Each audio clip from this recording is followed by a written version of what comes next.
Hello, everyone. Welcome to our first live Q&A with our presenters, or some of our presenters from the awesome low-carb long weekend that we just had last weekend. And today we're going to be chatting to Belinda Fettke, Dr. Lucy Burns, Gillian Harvey, and Dr. Jackie Montefiore. What an amazing opportunity you all have to chat and ask questions of these incredible ladies who I know from all your feedback you just absolutely loved, not only their summit presentation, but also the work that they do. So I am going to just chat for a couple of minutes just to give everybody a little bit of time to hop on. And just to let you know a little bit about how these Q&As will work. So I have asked for questions to be pre-submitted, and if you submitted a question, thank you very much, and those questions will be answered first, and then if time permits, I will be keeping an eye on the comments, and if anybody has any further questions for these ladies, please do put it in the comments, and if we have time we will get to it. So I'm hoping that we won't go any longer than half an hour, so put your questions in, and yes, we will try and answer them, because what an opportunity. And I can't say I've ever had the opportunity to be involved in something like this, so yeah, let's make the most of it. How exciting. So what I'm going to do, firstly, sorry, just obviously a disclaimer. So general questions only, none of the doctors or anyone is able to give you advice. We are not in a patient-client relationship with you, so the advice really is general, so we can't answer any specific questions that you have. But one of the things I hope that you got from the summit was that there are so many people working in the low-carb space, and if you are needing support, then I definitely encourage you to go and make a booking with a low-carb doctor, specialist out, nutritionist, dietitian out in the world. Health coach. There's so many people that are around that can help you with your specific situation. All right, enough of me. So what I'm going to do is I'm going to bring in each of the ladies one at a time, and going to introduce you to them, and also ask them what their own highlight was of the summit. So first of all, we have Gillian. Hi, Gillian. Hi, how are you going? I'm really, really well. So what was your highlight from the summit? I will be honest, I am still working through all of the presentations. I think I'm going to keep on rewatching them because there's so much in them. I think for me, I guess it's a highlight because it stunned me in Jackie's presentation, just that relationship for women, that relationship between diabetes and cardiovascular risk being so different for women than men. I had not known that, and that was a real eye-opener, and it's quite a staggering statistic, really. Yeah, I agree. That was definitely one of the things I picked up too. So yeah, very interesting. And let's bring in that lady who brought us that information. Here's Dr. Jackie Montefiore. Hi, Jackie. Hello, Tracy. Hello, Gillian. Hi, everyone. Yeah, I also wasn't aware until I was doing more research into my talk about how much more diabetes impacted the risk for women. So it wasn't something that was taught to us at medical school either. It was just sort of diabetes generally as a risk factor. Yeah, so more and more looking in. I mean, there's obviously a lot more research that has to be done in the area, but, fantastic that, you highlighted that, and let's just hope that more gets done now. I mean, it's really incredible to think that to this point it hasn't, there's been so little focus on females. Yeah. Hope it changes. Yeah, absolutely. All right. And here is the lovely... you don't want to know my highlight? Sorry, Doug. I was going to say quickly, now she's on, Belinda's talk about the history of the DAA and that influence on of religion, on sanitarium. Like, that was truly fascinating for me and quite close to my heart, because having been a dietitian in my previous life and having, you know, studied textbooks written by some of the people that you mentioned, truly mind-boggling as to that influence. Yes. Good. Thank you, Jackie. It is incredible. All right, sorry. And of course, Belinda, what about yourself? What was your highlight of the summit? I'm also still working through and very grateful to have the replay so I can keep watching and catching up on more and more. But I think I focused in on Tracy Kimberley, because like me, we've both come from a story that's driven us to low carb through health. And I just think, you know, just watching her, I know exactly how it felt those first few times when you speak about something that's just so dear to your heart, and how overwhelming it can be. And I was just so proud of her for getting up and making that presentation. But everyone, Beautiful. like, you're learning so much from so many people, and I'm really excited to keep going and finding out more. Beautiful. I'm in the show. You're in the show. Backstage.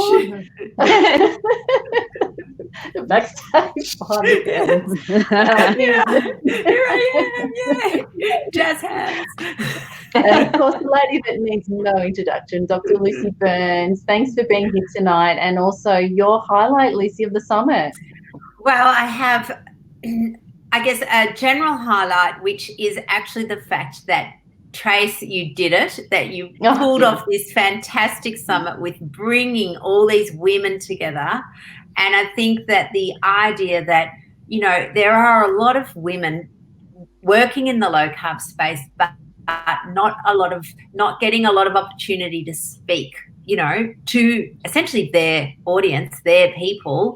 And so the fact that you brought this platform together and basically showed the world that there are, you know, 30 plus women here who are all experts in their field, who have a lot to share, and, you know, generously giving that information to help the world. So that was kind of my highlight. But my other little highlight was, I did love Karen Zinn's talk on women and fasting, and just, again, although so many talks talk about, you know, fasting for the population as though we're all the same thing. And I think, Tracy, you had a version of this, but I remember going to a talk once, and when we were at medical school, we had this saying that children are not small adults. And this woman basically said, and women are not small men. We are completely different. And so I think that's what this summit has highlighted. Yeah. There we go. Yeah. Absolutely. And Jackie, I loved in your talk how you clearly defined the difference between just in case anyone was confused. Oh, yeah, it was you, Jack. Sorry. Yes, I attributed that to Chase, but yes, it was you. It was Jackie. Or a few might have brought it up. Oh, made me laugh. That was great. All right. Well, shall we get to the questions? So the first question I have is for you, Belinda. What type of response or reaction have you had from the DAA about your research into their conflicts of interest? Have you seen any subtle or overt changes since bringing this into the public forum? I was very excited at first, because in December 2018, they put out a public announcement to say they were going to cut all their partnerships, all their corporate partnerships completely, every single one of them. And so there was huge celebration for a minute. And then I realised they just transferred them all to advertising dollars instead. So I don't think there's any difference whatsoever. I don't know if you've noticed in the last week or two, they've changed to call themselves Dietitians Australia instead of the Dietitians Association of Australia. So they're just DA now, like Diabetes Australia. But what was interesting was from all those documents, so I uncovered 4 documents saying about that partnership with the Australian Breakfast Cereal Manufacturing Forum, and that was for the cereal for brekkie, that partnership where they were getting $23,000 to use their members to influence, protect and actively defend cereal, grains and sugars messaging. And so I found these 4 documents that named Gary specifically, and others found more, and we've got this massive document that Gary presented to the Senate inquiry into obesity. And part of the terms of reference at the time was, is what we're being told causing some of the obesity problems? So Gary submitted those documents on behalf of everybody to say, well, look, the dietitians are having a corporate partnership with the cereal industry, and surely that's compromising their message. And the terms of reference were dropped after Claire Hewitt at the time, the CEO of the DAA, made a complaint. So that was, the terms of reference were dropped and Gary's documents were never submitted or compiled. So there you go. Too much power. Wow. Power and money. And votes. Yeah. It's interesting because the question I have after that is, what do we as individuals, what can we do? Because I know, it's the fight, I guess, that is happening over in the US at the moment. But we can say as individuals, look, it doesn't matter what the dietary guidelines are because we can make our choices. We understand. But, of course, the dietary guidelines inform things like what our kids eat at daycare, what people get fed in hospitals, what they get fed in the army. I mean, it's just proliferate, everywhere. It's so important. It is.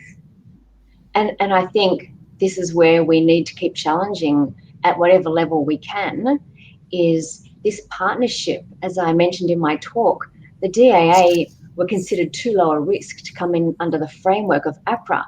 And so because they are protected, because they're self-regulating, whatever else, the partnerships and the money that they're able to get to run their, resources and their breakfasts and whatever else. I know in medicine there's some pharma, but medicine per se, hopefully some of their education isn't quite as influenced, though we've gone back and seen quite a bit with Gary, and I've sort of done a bit of research. But the Dietitians Association to accept a $23,000 a year partnership to actually state they're going to influence, protect, and actively defend cereal grains and sugars should not be allowed. I mean, this is... And 23,000 is small change for the cereal industry. It's change in the drawer of the car. Like, it's nothing to them. No, and Gary said he would have paid it if he'd known that he wouldn't be reported to the medical board. He would have offered 25. Yeah. I mean, it's just scary. It is, but it's embarrassing, I think, for dietitians because they wouldn't know. They're receiving all this information about breakfast is the most important meal of the day, and they're, breakfast eaters are slimmer and whatever else they want to use. But did they realise that all of this is coming from the cereal industry as propaganda? It's very sad. No, well, I didn't back when I was a dietitian, so I can speak personally. Yeah, you just don't realise, and particularly as a new grad, you're kind of like, yes, nodding along to everything you're taught. Without really questioning it all that much. So yeah, and Jackie, that's where I've gone in and found the actual references. 4 references, of course, they've all been taken down now, but only 4 references to say that the vegetarian diet was safe, and they were all by the cereal industry. It's like, yeah, well, who checks? You see a list and you see names and you think, well, they're recognised people, and until you dig a little bit. It's very concerning. So, Jackie, just from your point of view, having been in, as you studied as a dietitian first, and obviously from where you are now, would you have any, I guess, not advice, but any sort of thoughts maybe for, dietitians that might hear this who are in that and unsure of what to do? I can see it's very conflicting. It must be very, very challenging to know what to do when you are, caught in this area, in this place. So would any thoughts or any advice around that? It's funny, it's I've noticed that dietitians of my vintage, so people I used to work with or went to uni with, have either come around to that idea that cereal's not the best and we don't need 13 slices of bread every day, or nutrient deficiency, and also that natural fats aren't too bad. So the more experienced dietitians. I just think the more reading you do, the more clinical observation you have of what you were taught not working, and then coming across other stuff and seeing the science behind it. Because on a whole, dietitians aren't, they're not a silly group. They're an intelligent group of people. So I think, you know, if they're open-minded enough and they come across the material, it's hard to deny it. And that's been my observation in the older dietitians. And the other older dietitians are not dietitians anymore. They've kind of got so fed up with the career, they've swapped out into other fields like more general management roles and that sort of stuff. So, yeah, it's quite interesting. Very interesting. All right, shall we move on to the next question? So this is for you, Jackie. Sorry to get you talking again, but the question was, what is a CAC and should we all have one? Yeah, so I didn't, my talk was really ballooning out, so I probably didn't explain the CAC well enough, but it's the coronary artery calcium score. So it's a CT scan that you can do of your heart, and it basically picks up calcification in the coronary arteries.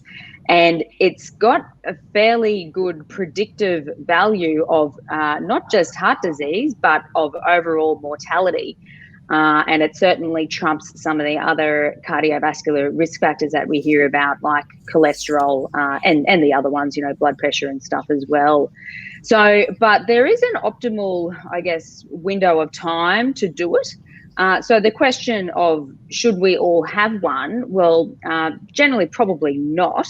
There's less benefit, I suppose, to have one the younger you are, or I guess, you know, you can have it done, but the score would be less reassuring to get a 0 calcium score in someone who's, say, 30 or even 40, as opposed to someone who's 60 who has a 0 calcium score. So it is a very handy test, and, you know, looking at the statistics of the predictive value and what they call the power of 0. So getting a 0 score is very reassuring in that it brings down that 10-year cardiovascular, you know, significant event risk down to in the range of 0.5 to 2.5%. Whereas, you know, putting in the framing and risk factors into the calculator can bring up quite a broad range, and Framingham can miscalculate or, misclassify 60% of that moderate risk group when you punch the numbers into that equation like I was talking about in my talk. So it is quite handy just to know where we stand, but there is that, I guess, ideal age to do it. And generally, men in their 50s and women in their 60s are sort of like the optimal age ranges I would suggest to do it. Sometimes I might suggest to a patient to do a bit earlier if I'm, you know, I guess worried or wanting to be reassured for another reason, like if they've got a very strong family history of cardiovascular disease, or, you know, if they've got crazy high cholesterol levels and that sort of stuff. But generally, those are the age groups I'd suggest it for, as to be the most beneficial.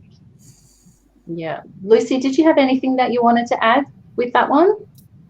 No, I think Jackie pretty much covered it. I tend to do them as an if I'm not confident of their current risk, so as part of a workup, not just a single test on its own. So you'd be looking at, you know, if they're a smoker, and I guess the second thing is really also what are you going to do about the test result? So, in fact, discussing that with them beforehand, rather than, because a lot of people going, oh, good, I'm sure I'm going to be 0. And then they come back and they're like 300 and you're thinking, oh, well, now what are we going to do? Because what does that mean? Yeah. So just having that conversation first, I think, is important. Yeah. That's an important point. You definitely need that.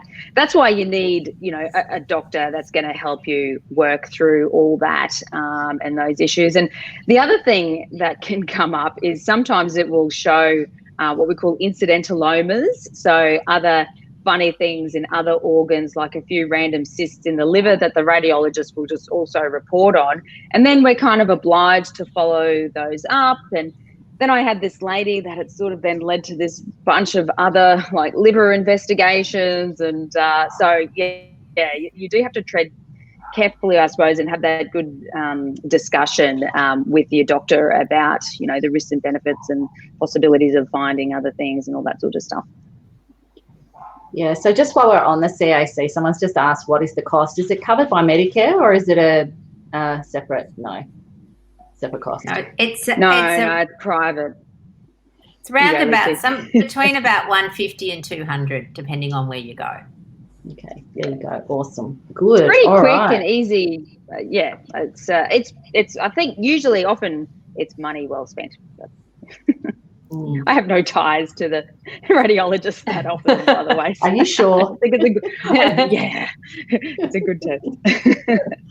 All right. Well, let's move on to alcohol. So the question was asked, what about alcohol on low carb? How does alcohol I haven't had anything. How does alcohol affect the body? And what alcohol is okay on low carb? Gillian, would you be happy to answer that one? Absolutely. For me, I'm a huge fan of the liver as an organ. Like, if you have to pick a favourite organ, it's actually an immensely hard working organ, and it's just got so much to do. It's got to detox everything. Like if we take a medication, that's going to make its way through our liver for detoxification at some stage. So, at a basic level, alcohol is a toxin, and you're making your liver work harder when you ask it to process alcohol. So from that thing, obviously less is probably better. I think it's important to reiterate at this stage that the safe drinking guidelines are about 10 standard drinks per week for an Australian adult. And so these enormous wine glasses that are out there that, can easily lead us astray, because we can, if we top it up pretty full, you can get 3 units of alcohol in there. So I only had one glass. So there's that. The other thing, sometimes when we go low carb, we're actually asking our liver to work a little bit harder. I certainly mentioned it in my presentation that our body is capable of producing its own glucose through a process called gluconeogenesis. And the liver does that. So, we're asking it to step up its activity a little bit. So the other factor also is that alcohol is the next most energy dense thing that we take into our body after fat. And I know that none of us here would be fans of Kido, that sort of calories in, calories out, energy balance thing. But in terms of people who've got a weight loss goal, alcohol is a bit of an own goal because it doesn't really have a lot of nutrients in it. It's got relatively quite a lot of energy. And in terms of, there's that other aspect where, because of the effect of alcohol, it will reduce our inhibitions, where if we're trying to control our food choices and the quantity of food we eat, and our inhibitions are reduced, that might mean that we're making different decisions about food when we're having alcohol, especially depending on what sort of setting we're having it in. So that's that sort of thing of, down the pub with, a basket of chips and you're just drinking and munching, that you don't even notice all that stuff that you're consuming. So from that perspective, the other thing is there are definitely types of alcohol that are sweeter, that contain a lot more sugar or a lot more carbs than others. I was truly saddened to find out that one of my favourite tipples, apple cider, is enormously high in sugar. So it's goodbye apple cider, and I've replaced that with an apple flavoured kombucha, and that does the job most of the time. The other thing is your dry red and white wines are some of your lowest carbs, and just your straight spirits. And again, where carbs will sneak in with alcohol drinking is when we use mixers and they're sugary soft drinks. So that's the thing of being careful. And of course, we know that there's lots of sugar-free or artificially sweetened mixer drinks out there. I certainly know tonic. And again, tonic was something I used to love a G&T, and I thought I was being so virtuous until I actually read the back of the label for tonic, and it has got almost as much sugar as just any of the other soft drinks. And it doesn't actually taste particularly sweet. And you sort of go, oh, golly. So then, of course, there's that other thing that we think about is, you know, where are we at in terms of artificial sweeteners? Because a lot of them, I think, I know someone here mentioned it, that we just can't trick our bodies. So there's all those layers of things with alcohol. I certainly know if you're going paleo, that a lot of paleo people just encourage nothing. But a glass of red, you know, a few times a week, I don't think is going to take someone wildly off track if they're mixing it in with a good compliant low-carb diet. Awesome. Anyone else wanted to add anything else on alcohol? I was just going to say, with alcohol, I guess the other thing we have to remember is that there's no reservoir in our body to store alcohol. So the body's metabolic priority is to burn it. So obviously, you know, if you're hoping to lose some body fat, it's going to be delaying that process of burning your own body fat the more frequently alcohol comes in.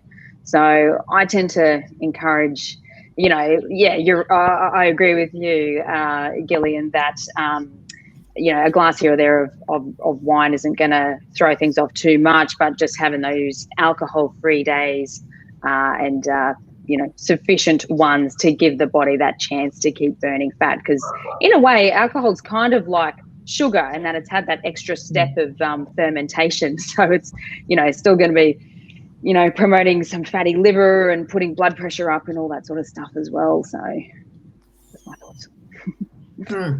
And I guess my thoughts are that, I mean, often people focus solely on carbs as a way to, you know, maybe manage their weight. Obviously, weight loss is one of my favorite topics, but they, you know, they get obsessed with the 20 grams of carbs. And because the alcohol may not have any carbs, there's sort of, you know, that's like free. But the alcohol is converted into triglyceride, which is just your fat. So really, you're trying to burn your fat stores, burn your own logs. So alcohol is just adding extra logs that you got to then process before you get to burn your own. So it's really unhelpful in the long run if you're trying to lose weight, unless, as Gillian and Jackie both said, you know, 1 or 2 glasses a week is perfectly fine. Cool. Yes, I think that. I might just add another thing. We might talk about it later. I'm very passionate about things like medication-induced nutrient depletion, which sounds like what? So it's interesting, and it's very rarely talked about, that medications we take can actually cause nutrient deficiencies in our body. A really interesting relationship is between paracetamol and I think I've certainly been in conversations in low-carb circles about how so many of us have been really stunned at how effective low-carb is for managing pain, especially things like migraines. And for those of us who were gobbling painkillers, especially paracetamol has got an effect of depleting our supplies of glutathione. And glutathione is the pathway in the liver that actually we metabolize alcohol. So interestingly, there can be a relationship between abuse of painkillers depleting the nutrient that we need. And certainly I found, because of my long-term painkiller usage, that I became a very cheap drunk, and that was because of my depleted levels of glutathione. Awesome. That's fantastic. I think you need to come, we need to do another one on that, because that sounds like such an interesting topic, and, you know, certainly something I don't know much about at all, but, you know, I know that people talk about anecdotally when they go low carb or keto, that, you know, they certainly can't tolerate that alcohol anywhere near as much as they could. And a lot of people talk about the fact that they don't want it anymore as much too. It just sort of gradually becomes something that doesn't interest them as much, and probably not because of what you were just talking about, but I think it's such a fascinating area and very individual. But I think, you know, like we come back to all the time, you've got to work out what your goals are and how to make it work for you, and understanding how the physiology behind it, what's happening, you know, it just gives you more information to make those decisions as to, you know, how you want to work for yourself. So, yeah. Awesome. Well, moving on. The question was to you here, Lucy, but of course I know everyone will be able to add something here, but what are the signs of insulin resistance apart from having a blood test? So I think the answer for that is there's not many in specific signs, which is why it's often just missed. But certainly abdominal obesity would have to be the number one sign. And then I guess there's some more subtle signs, and in particular skin tags. So skin tags are my favourite thing to talk about. If someone starts coming in with a few little skin tags on their neck, I go, oh, what's your diet like?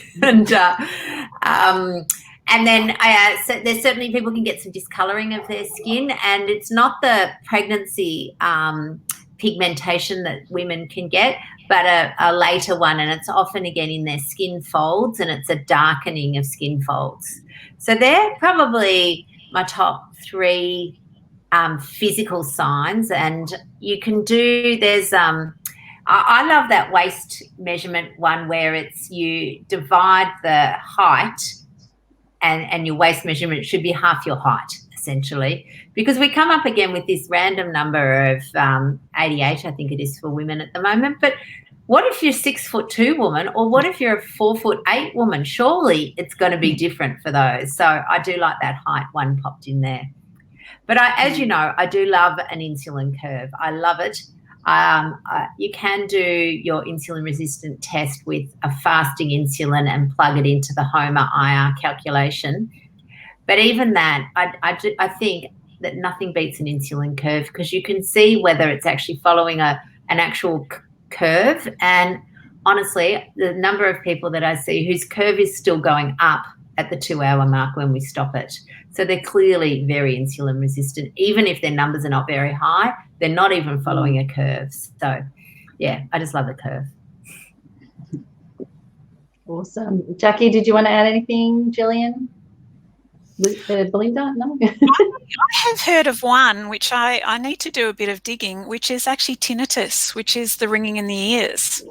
So as a subtle sign of insulin resistance. I think that has been linked. I think lots of random things have been linked to insulin resistance, like plantar fasciitis and all sorts of funny complaints that people have that, you know, we normally will just shrug and give something to treat it temporarily. But, yeah, a lot of that stuff has been linked to it.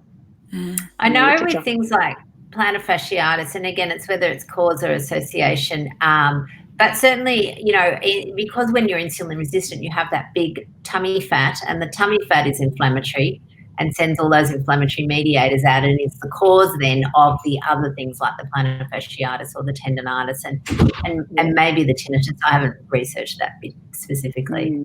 But it's hard to tingle I'm always around. talking about let's close down your inflammation factory, open your woodshed, and obviously look at your fairy floss pass. Yes. Very good. Yeah, exactly. Okay, that covered that. That was very good. So thank you for that. And the question here, I'm going to actually direct this to Belinda, but I know all of you will have something to add on that.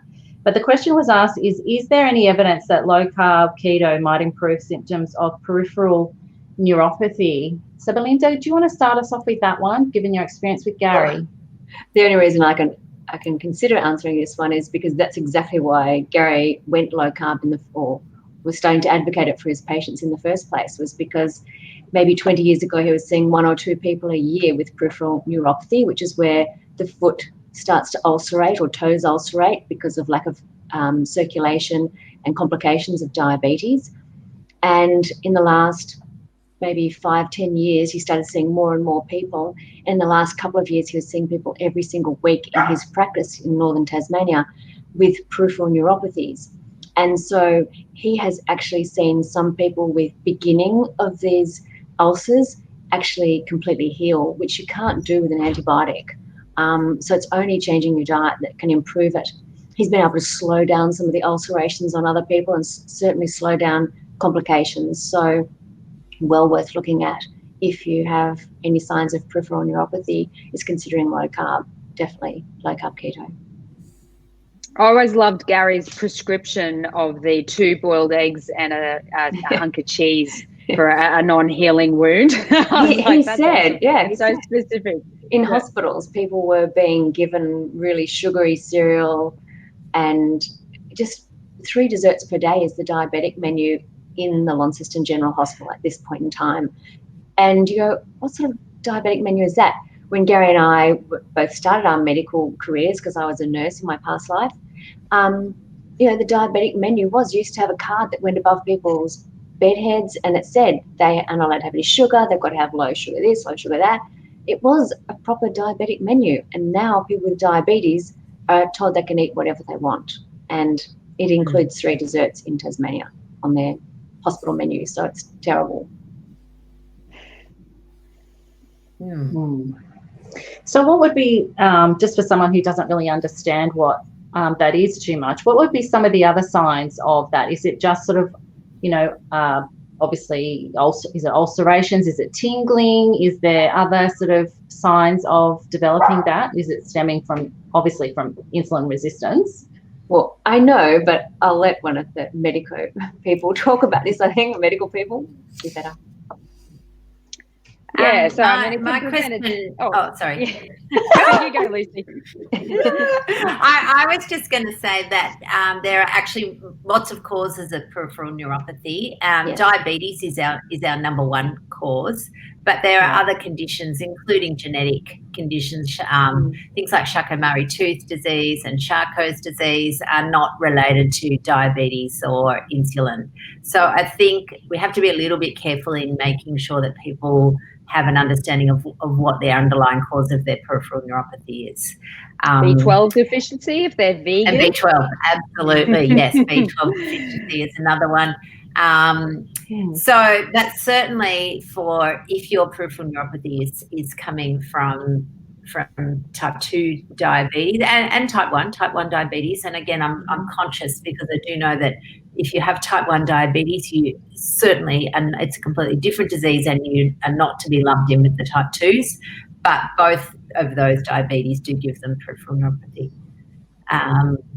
So yeah, that's just my little 2 cents in there. So discoloration would be one of the first things that maybe people would see, and also numbness. Vascular disease. So I think so you can get peripheral vascular disease, which is what can cause a lot of the ulcers, but peripheral neuropathy is a separate disease, also causing ulcers from trauma, but not from reduced blood flow. So sorry. Yeah, no, they can often come together, especially in the case of diabetes, because there's so much damage going on around everywhere. And some people can start to get the peripheral neuropathy even before they develop diabetes. I've noticed it can happen in slightly different orders, where someone might have, full-blown diabetes, type 2 diabetes first, and later on possibly develop peripheral neuropathy. And others, it can be more the peripheral neuropathy presenting first. And it's that, tingling and sometimes numbness. And it's one of the tests, that we do to test the sensation of the peripheries, including the foot, because obviously that can increase the risk of, ulcers and stuff when someone doesn't have sensation down there and they've stepped on a tack and they haven't even realised. It's quite a concerning complication, and when someone gets it in the context of type 2 diabetes. Wow, very interesting, fascinating. Okay, let me just see if we have any. Yes, I have another question here. Gillian, do you want to start with this one? Can we overeat protein? Yes, the quick answer is yes. So there is a term called rabbit starvation, and it's not because you've eaten too much salad, rabbit food. I think it comes from perhaps depression times where people were really struggling to feed themselves and they ate a lot of rabbit. So it formed a very, very large part of their diets. Now, interestingly, rabbit is an extremely lean meat. So it's going to be very high protein and carry relatively little fat. And people ended up getting quite sick and almost emaciated from this. So that's an extremely... So it's interesting to notice that most people who choose a zero carb or carnivore diet are choosing fattier cuts of meat. So you could say that people who are carnivore have got the potential to overeat protein, but I think this is where it's probably worth splitting the hairs of saying, well, let's look at the actual macro breakdown of that. Is how much fat is that meat that they're eating carrying with it? So I think it's that thing of the leanness. Interestingly, and this is part of this thing of the balance of high carb, low fat, is that if we keep protein the same and pull carbs down, then as a percentage, the macro of fat is going to go up. So I think I might pass it along now. I mean, at an essential level, I think the question is, if all you ate was extremely low protein and hardly any, very low carb and very low fat, it'd be interesting, and I think there could be health implications. But then the thing is, if all you ate was meat, but that had the fat macro in it, that's where the difference comes in. Yeah. Anyone else want to add anything to that? I was going to say, but is that the problem? Is that eating too much protein, or is it more that they're not having enough non-protein energy? Well, yeah, whether it be fat or carbohydrate. That could be, yeah. I'd have to go dig into that to see what the exact mechanism of it is. But it's not a great result health-wise to do that lean meat diet. Yeah. It's interesting because just in my, observation, because I know that, Jackie and I, we talk about this quite a bit because, certainly people like Dr. Ted Naiman, talk a lot about this, his PE diet, which is using fat as that lever. So he's very much around basing everything on protein. And then, if you want to burn fat, reducing the fat in your diet. And I think, I wonder whether there is I've actually asked him this question, is there a difference for men and women? Do possibly women need a little bit more fat than men do in terms of all our hormonal functions and stuff like that? And he sort of said, look, didn't seem to think there was a huge difference, but I'd be interested in what, you ladies think around that, because it's quite controversial. And I think, again, it's going to come down to the individual and we have to play around with it. But what are your views on that? So Lucy, maybe first. Yeah, I think interesting. Ted's not that interested in women. Anyway, my thought was, first of all, women fall essentially into two categories. You're premenopausal and postmenopausal, and again, completely different hormone profiles and completely different abilities to be anabolic in your muscle development. So anabolic just means ability to build muscle. So younger women have a much higher ability, or easier, they can build muscle more easily. And as they transition past menopause, that's when that sarcopenia becomes much more evident. So I would have thought, and again, I'm just extrapolating, that postmenopausal women probably need more protein than premenopausal women. So again, it just comes down to that interesting thing that we do, isn't it? That we just have a one size fits all. And I think that we're part of healthy aging is actually maybe having some discussion about what's appropriate for each age.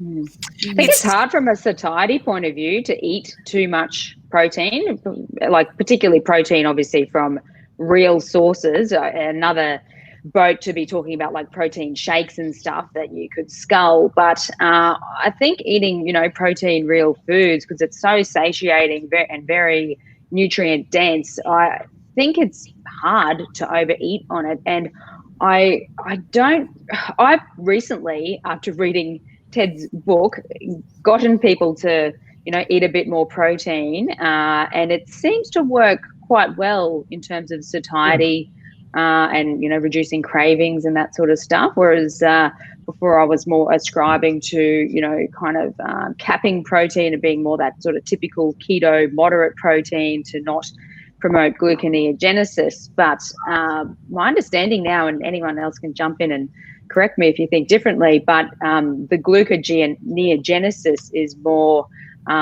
demand driven rather than supply driven, in that if you're in a state of starvation and you don't have much glucose floating around, or you might be in that rabbit starvation sort of situation, the liver can produce new glucose, but it's not as if the extra bit of steak you're having is turning to cake. Yeah. and that's one of it's one of the myths. Actually, I'd be curious if anyone here has done the experiment of sit down with a great big slab of meat and just see how far through they can get. I did that, and I got to it was a 500-gram ribeye. And I was struggling towards the end, but I ate it, and I did not need to eat for 24 hours. I was not interested. That long satiety. Absolutely. Yeah. So I say to people, I said, if you do this for one meal, and people think, oh, I'm going to, and of course there's that link again, and I think that's shown to be, it's being pulled apart as well, is this idea of high protein diets damaging for the kidneys as well. And my perspective, certainly, if you want a quick way to trash your kidneys, and that is follow that path to diabetes, is going to be far quicker and more sure than high protein. But so I say to people, it's one meal's not going to kill you, and I say just experiment. I encourage people to play with food, experiment and see how much meat you can get through, see how full you feel, see when you feel like eating again. Do you last 2 hours, 4 hours, 24 hours? We've got this nickname in our household for a intermittent fast of 20 hours fasting, 4 hours on. We call it the 4 and 20 diet. So for Australians, they'll have that idea of the 4 and 20 pie, but it doesn't involve pie. So yeah. And I must say, I often talk to my patients about that, again, that satiety of fat and protein together. And really, you can munch your way through 12 Tim Tams without too much trouble. But really, nobody comes in saying, oh, Lucy, I just ate 12 eggs. They just don't do it. That's hard work. It is. You just don't want to do it. They go, oh, God, not another egg. And I go, oh, good, that means you're full. If you don't want eggs, you're full. Stop now. Lucy, I was with you once when you said, if I'm hungry and I think, am I hungry? Could I eat another lamb chop? No, I'm not hungry. Yeah. Not hungry. Or could I eat a boiled egg? But your brain will still say, oh, there's chocolate. Oh, I could have chocolate. I could. But again, that that habitual thought, because I was like that for a long time when I'd eat a steak. Because I was so habitually ingrained to have dessert or something sweet after I ate, I would be full and there was no way I could have any more, but I just so wanted that chocolate or whatever sweet stuff after it. Again, seeing, I did have to go through that period of just letting it go, but it was such a strong thing to still have that, even though, I was full. There was no way I could eat any more. But Lucy, but when the dessert menu comes around, it's like, we find that extra tummy. Shut it down. All right, so we're coming up to the end. I know I've kept you all for a long time. I wanted to wrap it up soon, but just one question for you, Belinda. Where to now for you? You've just done such amazing work and research into all this. Where would you like this to go, and what is the plan for you moving forward?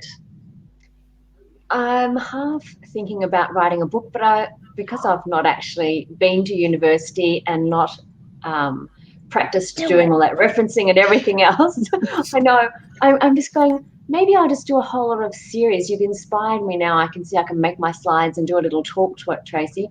So I'm half thinking, I've got so much information, I could actually start just doing little ones, and then people can go into the bit that might be interesting to them, like sanitarium, or they might pop onto this part or that part. I could actually do, I don't know, War and Peace, I think, on all my research, and then other people can just use it. Nina Teicholz talked to me for a while about wanting to do a website that was more academic, so that she could use the references, because she said the I Support Gary seems a bit like a cottage industry, and wasn't very good to be able to use as a reference. In a very nice way. And so I'm still deciding, but what I've talked about in this online summit is such a tiny amount of what I am aware of and what I know. And so I just think for people who are interested, there's so much more, and it's a really fascinating history of where we've come to. I actually believe it's temperance, and the answer to temperance, or where we've gotten to in 2020, is cereal and Coca-Cola, in trying to prohibit alcohol. And so I go, this is quite amazing. You know, temperance health reformers and prohibition of alcohol has brought us to these two endpoints, and the way these two groups have worked together, because the message to minimise the harms of sugar and say that saturated fat's to blame for things, and moving forward animal protein as well. I think understanding all the history makes it much better perspective when you come to where we are now. So, could Nina help you write the book? I don't know. I've half mentioned it to her, but I think she's pretty good at that. You could easily get a book person to do all that referencing business, like somebody. Because I mean, going to university doesn't mean you can reference. I can't reference my way out of a paper bag, so yeah, that means nothing. Okay, thank you. Yeah. So do the book, Belinda. I think that's do the book. Do the book. Yeah. Yeah, awesome. Well, Anyway, let's sum it up now. I have one question just to ask each of you to sum it up, and then we'll leave it at that. The question is, what are your top tips for low-carb living, Gillian? There we go. For me, find a version of it that works for you. That because I think we've all discussed this, that this diet mentality of I'm going to deprive myself and be hungry and miserable for 6 weeks, 8 weeks, whatever, or until I get to a weight loss goal. And then I can go back to my normal life. And then, especially with weight loss, we just see it comes back with interest. So if it's going to be a lifelong change, and for those of us who are predisposed to insulin resistance, it needs to be a lifelong change. You've got to make it work for you. So if you hop onto social media and somebody says, you're eating too many eggs, or you're eating too much meat, or you're eating too much veggies because you strayed onto a carnivore site and talked about broccoli, find what works for you. And I guess the thing is, if you have questions about whether it's a compliant form of low carb, seek advice. But yeah, it's just that thing, we all have our own starting point, and we need to make it work for us. Excellent. Jackie? Oh, my advice would just be don't overthink it. Like, just you can get out of your own head and get in and do it and looking at it like an eating philosophy rather than on the diet, off the diet as well. Sounds good. Lucy? So mine is trust the process. And just keep persisting, because once you diminish that hunger by ditching the carbs, the sugar, the processed chips, you then have time and space to work on your mind and that habitual thinking that you mentioned earlier. And you actually have to do both. It's not a one or the other. You really, if you've struggled with weight or you've got into a situation where you're habitually eating, you've got to do both. Yeah. I agree. Yeah. And Belinda, do you want to wrap it up for us? Your thoughts? I think just make sure you know where the advice is coming from. There's a lot of vested interests and ideology creating and shaping dietary guidelines, so beware.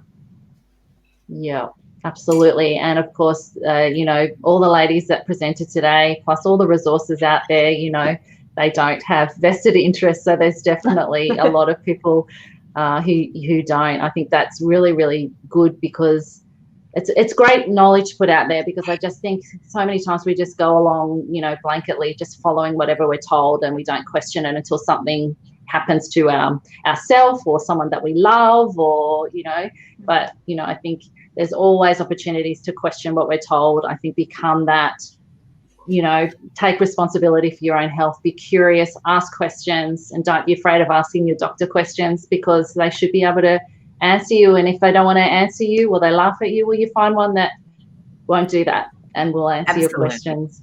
Yeah. And, well, and they're excellent. here. You've showcased them, Tracy. So in Australia. Yeah, absolutely. Well, thank you so much, ladies, for your time. It's been so fantastic. This has been recorded, obviously, and will be on the Facebook group, and I'm going to put it on YouTube, and I'm going to send it out to everyone as well. So thank you so much for your time. Thank you. Wonderful. Thank you. Thanks, for all your Trace. hard work, Tracy. Thanks, Bye-bye ladies. now. Good to chat.